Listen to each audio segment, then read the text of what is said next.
বন্ধুসকল এই মুহূৰ্ততে আপোনালোকক এটা ভিডিঅ' দেখুৱাবলৈ গৈ আছোঁ যিটো ভিডিঅ' দেখি পোৱাৰ লগে লগে আপোনালোকৰ গাৰ নোম শিয়ৰি উঠিব আপোনালোকৰ চকু কপালত উঠিব 199% গেৰাণ্টি কাৰণ কেলে কৈছোঁ এই কেইদিনতে এটা ঘটনা যথেষ্ট ভাইৰেল হৈ থকা দেখিবলৈ পোৱা গৈছে এগৰাকী অনা অসমীয়া দোকানীয়ে এগৰাকী অসমীয়া কাষ্টমাৰ এগৰাকীক বেয়াকৈ ব্যৱহাৰ কৰিছে বেয়াকৈ মানে সাংঘাতিক ধৰণেৰে বেয়াকৈ ব্যৱহাৰ কৰা দেখিবলৈ পোৱা গৈছে গতিকে তাৰ ফলত অসমৰ কেইগৰাকীমান অসমীয়া ব্যক্তিয়ে মিলি পেলাই সেইগৰাকী দোকানীক এটা উচিত প্ৰত্যুত্তৰ দিয়া দেখিবলৈ পোৱা গৈছে বন্ধুসকল প্ৰথমতে মই আপোনালোকক দেখুৱাম এটা ভিডিঅ' এই ভিডিঅ'টিৰ জৰিয়তে আপোনালোকে গম পাই যাব যে এই যিটো ঘটনা এই ঘটনাৰ আঁৰৰ ৰহস্যটো কি আছিল আৰু আঁৰৰ ৰহস্যটো জনাৰ পাছত আপোনালোকে গম পাব যে কোন কোন ব্যক্তিয়ে মিলি পেলাই সেইগৰাকী দোকানীক প্ৰত্যুত্তৰ দিছে নাইবা কেনেকুৱা ধৰণৰ প্ৰত্যুত্তৰ দিছে এই কথা গম পাই যাব অনুগ্ৰহ কৰি ভিডিঅ'টো আপোনালোকে শেষলৈকে চাব গুণ্ডা গুণ্ডা আপুনি নে আমি বাৰু কওক আপুনি লাঠি উলিয়াইছে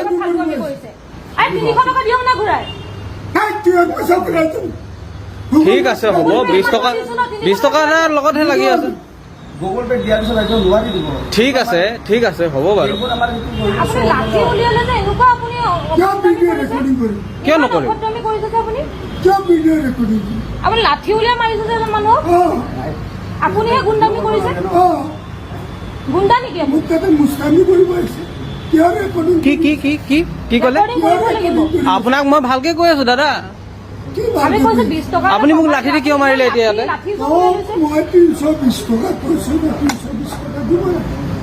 মই আপোনাক কৈছো 300 লওক চিম্পল কথা সেইটো ভালকেও ক'ব পাৰে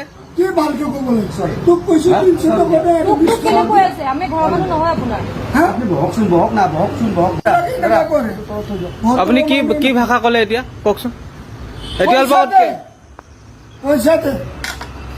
পইচা ঘূৰাই দিয়ক বস্তু নলওঁ আমি পইচা ঘূৰাই দিওঁ তাৰপৰা আমি বস্তু একো কৰা নাই আপোনাৰ ইয়াতে আছে দোকানৰ পৰা বাহিৰত পইচাটো ঘূৰাই বাপেৰৰ চাকৰ নহয় নহয় ওলাব সোমাব আপুনি অলপ ভালকে কথা কওক কি ভালকে কিয় বেয়া ব্যৱহাৰ কৰিছে আমাৰ নিচিনা ল'ৰা ন মই কাষ্টমাৰ আজি তেওঁ বেয়াকে কৈছে বেয়া লাগে ন আপুনি বেছি বেয়া বেছিকে কয় আমাৰ বেয়া লাগে 320 টকা আপুনি ধুনীয়াকে কৈছে আপুনি ভালকে কৈছে এওঁ কিমান ধুনীয়াকে তেওঁ বুজাই আছে আমি কিয় কৰা নাই নালাগে সেইটো কথা বাদ দিয়ক নহয় সেইটো কথা নকব ভালকে দোকানী 320 টকা আছে 320 টকা দিব লাগে ভালকে বুজক না আমি কৈছো যে কিবা এটা কমাই দিছো আপুনি ধুনীয়াকে কওক যে নাই নোৱাৰি কিবা নোৱাৰো বুলি কৈছো তেনেকে নাপায়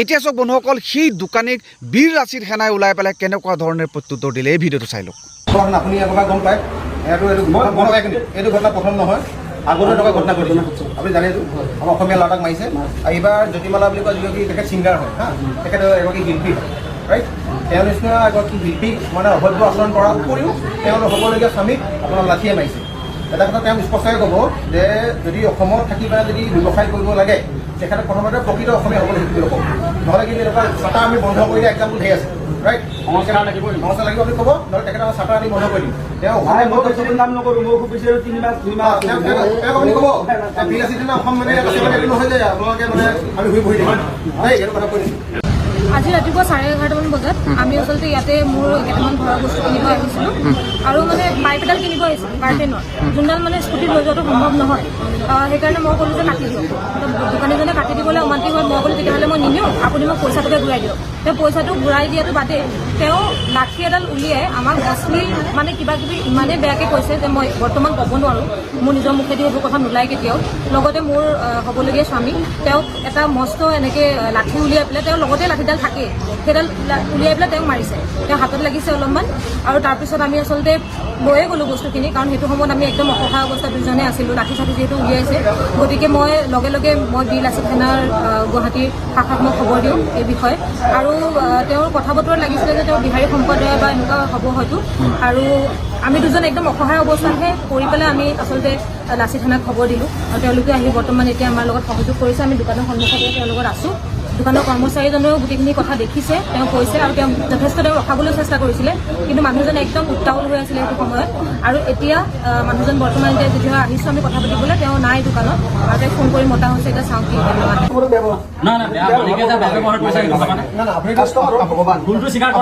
আপুনি দেখিছে না দেখা তেওঁ বেয়াকে ব্যৱহাৰ কৰিছিলে।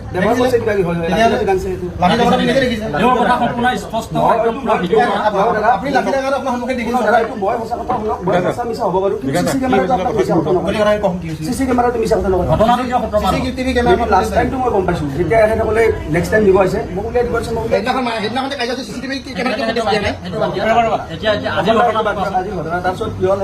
মাল ল'ব 300 টকা মাৰি দিছে, কৈছে 320 টকা দিব লাগিব, 20 টকাটো দে। কিবা কি দুয়ৰে এনেকা মই বেলেগ কাষ্টমাৰৰ লগত গুচিলোঁ, দুয়ৰে কিবা টকা কি লাগিল। তাৰপিছত এখেতে কিবা লাঠি এটা দাংছে আৰু এখেতৰ মালিকে তাৰ মালিকৰ কি নাম? মিৰি আলি। মালিকৰ লাঠি এটা থাকেই নেকি মালাতে? নাই তাতে এইবিলাক ৰোৱা লাঠিকেইটা তাতে বাকীখিনি কোডালৰ নাম এটা লৈছিল মানে ৰোৱাতে আমি তাতে থৈ দিলোঁ আৰু এটা নাম্বৰ লৈছে। কোডালৰ নানে দি মাৰিব লৈছিলে কাষ্টমাৰ। এজনী ছোৱালী আছে, হা এজনী ছোৱালী আছে আৰু মহিলা বেয়া কথা কৈছে, বেয়া কাম কৰিছে। মই নহয় চিচি কেমেৰা সঁচা কথা ক'ব বিচাৰোঁ। তোমালোকৰ ইয়াৰ আগতেও কিন্তু তেনেকুৱা বহুত উদাহৰণ আছে দেই। এতিয়াও কেছ চলি আছে কিন্তু তোমালোকৰ এগেইনষ্টে কাষ্টমাৰ বেয়া ব্যৱহাৰ কৰা। এই পাৰ্কিং তোমালোকৰ 3 থোৱা পাৰ্কিং নহয়, পাৰ্কিঙক লৈ তোমালোকে কাজিয়া লাগা ডন নেকি? তোমালোক গুৱাহাটী বন্ধ কৰিব লাগিব দোকান আজি, খাটাৰ মাৰি দিয়া হ'ব। মালিকৰ কিয় বাৰু মালিকজন ক'ত গ'ল?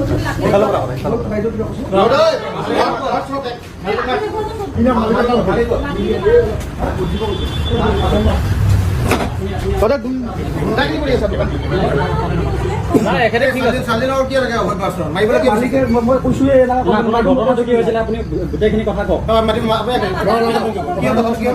মই মেইনলি প্ৰথম বিহাৰত গৈছিলোঁ, বেলেগ মানে মানুহক মাৰি দিছিলোঁ, বেলেগ মানুহক মাৰি থকাতে দাদা আৰু বাইদেউ আছিল বোলে কিবা পাই দিব। সেইখিনি পৰা মানুহ তেখেতসকলে গুচি গ'ল। গুচি যোৱাৰ পিছত তেখেতসকলে আৰু নেক্সট টাইম আহিছিল, আহি কিনে মানে কৈছে আৰু পাইপ লাগে এইটো লাগে, উলিয়াই দিব কৈছে, মই উলিয়াই দিছোঁ। তাৰপিছত মই ক'লো আপোনাক 300 টকাটো আমাক ঘূৰাই দিয়ক, পাইপটো নিদিওঁ বুলি ক'লো। কাটি নিদিয়ে কাৰণে আমাক স্কুটিত নিবলৈ পইচা ঘূৰাই নিদিয়ে। আপোনালোকৰ ইয়াত যেতিয়া কোনোবা কাষ্টমাৰ আহিছে, কাষ্টমাৰক ব্যৱসায় কৰা মানুহবিলাকে ভগৱান নিচিনাই নহয়।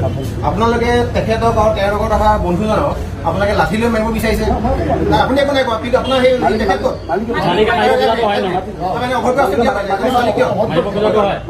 এইটো ভুলটো কাৰ আছিলে? মালিকৰ ভুল নে কাৰ ভুল আপোনাৰ মতে? আপুনি এজন কৰ্মচাৰী হিচাপে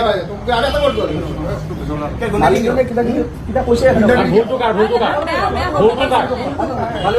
ভুলটো কাৰ? কিমান বেয়াকে আপুনি শুনিছিলে নহয়? গুণ্ডাগিৰি কৰিব আছে। চিচিটিভি আছে নহয়, লাঠিৰে মাৰিব 11টাৰ পিছত চিচিটিভি কেমেৰা এটা ফুটেজ লাগিব। 11টাৰ পিছত তোৰ মানে গুণ্ডা নেকি? সেইবিলাক উঠাব নালাগে। ভালকে মাৰক, ভালকে মাৰক। দাদা দেখি আছে বা বাইদেউ আছে, ভালকে মাৰক। ৰখাই আছিলে তেওঁ। আহকচোন মানুহজনে মানিছিল কিবা কাম আছে। এইটো কথা কৈছিলে, এতিয়া যে লাফৰা যে হৈছিল এতিয়া কৰিছে।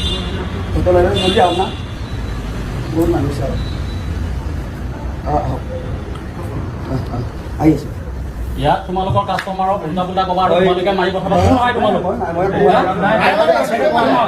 দাদা আছে দাদা নেকি? দাদা মই আকৌ এজনৰ বয়স হ'ল আপোনাৰ দেউতাৰ বয়স হ'ল, হয়নে? যদি এজন যদি মালিকে যদি ব্যৱসায় কৰা মানুহে যদি কাষ্টমাৰ কেনেকৈ ব্যৱহাৰ কৰে তাক যদি নাজানে তেতিয়াহ'লে এনেকুৱা ব্যৱসায় বন্ধ কৰি দিব। এডাল লাঠি মাথাত লাগিলে মানুহ মৰি থাকিব। মালিক কি ক'ব আৰু কি ক'ব? কেছ আছে। ৰখাই আছো দাঁত ছিঙি দিম, তোৰ দাঁত ছিঙি দিম মই। তেখেতৰ কেছ আছে, আছে নে নাই? আছে নে নাই কেছ? কেছ আছে। আপোনালোকে তেওঁ কিয় শিকাব কোৱা কৈছোঁ শিকাইছোঁ নিশিকে নাই, তেওঁ কৈছে বাৰে বাৰে। মই বাৰে বাৰে কৈছোঁ, বাইদেউতো আছে ন। আপুনিতো গম পাইছে না মই কিবা কৈছোঁ মই উঠাই আছোঁ। আপুনি নাথাকিব এখন দোকানত কৰ্মচাৰী আপোনাকে ঠিক আছে, আপোনাক আপোনাৰ সন্মুখত যদি আপোনাৰ এজনী অসমীয়া ছোৱালী এনেকৈ যদি এটা অসমীয়া লোক বেয়া কৰে মই তেখেতক বহাই আছোঁ তেখেতে ইয়াৰ আগতেও ই ইয়াতে কাষ্টমাৰক মাৰপিট কৰাত কেইবাটাও তেনেকুৱা উদাহৰণ আছে। আপুনি জানে চাগে আগতে হৈছে তোমালোক কি গুণ্ডা নেকি? গুণ্ডা পৰি আহিছা নেকি? মই অসমীয়া এখেতসকলে অসমীয়া সেইটো অসমীয়া মালিকটো অসমীয়া নহয় মিয়া মাটি আছে ইয়াতে 50টা ল'ৰা মাটি দিয়ে মাটি দিব 50টা ল'ৰা মাত ইয়াত মিয়াৰ ওপৰত নচলিব এনেকৈ ইয়াত অসমত মিয়াৰ ওপৰত নচলিব ইয়াত মিয়াৰ ওপৰত নচলিব আহি আছে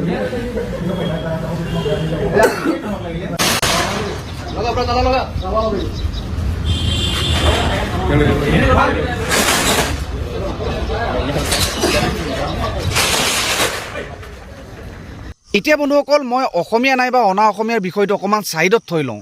কাষ্টমাৰক সদায় দোকানীয়ে ভগৱানৰ দৃষ্টিত চায় আৰু সেই কাষ্টমাৰৰ বাবে হয়তো দোকানীয়ে ৰাতিপুৱা গধূলি ধূপ জ্বলায়, চাকি জ্বলায়, ভগৱানৰ চৰণত ধৰি প্ৰাৰ্থনা কৰে। কিন্তু এই যিগৰাকী দোকানী, সেই দোকানীক যদি চাওঁ তেতিয়াহ'লে এই কাহিনীটো সম্পূৰ্ণ বিপৰীত যেন নাই লগানে বন্ধুসকল। যিকোনো এটা বস্তুক লৈ কাষ্টমাৰে দাম দৰ কৰাটো স্বাভাৱিক কথা। এই 20 টকা এটা লওক, এই বেছি হৈছে 10 টকা এটা কমাই লওক, 20 টকা এটা কমাই দিয়ক, তেনেকুৱা হোৱাটোতো কাষ্টমাৰৰ দোকানীৰ মাজত এনেকুৱা ধৰণৰ দাম দৰ হোৱাটোতো স্বাভাৱিক কথা। কিন্তু 320 টকাৰ পৰা যদি 20 টকা এটা যদি কমাই দিওঁতে কাষ্টমাৰক যদি টুকুন দেখুৱাই পেলাই যদি মাৰপিট কৰিবলৈ যদি দোকানী যদি ওলাই আহে, তেতিয়াহ'লে সেই দোকানীজনক আপুনি কি নাম দিব, নাইবা সেই দোকানীজনক কেনেকুৱা ধৰণৰ প্ৰত্যুত্তৰ দিব লাগে বুলি আপোনালোকে ভাবে বন্ধুসকল কমেণ্ট বক্সত জনাবচোন।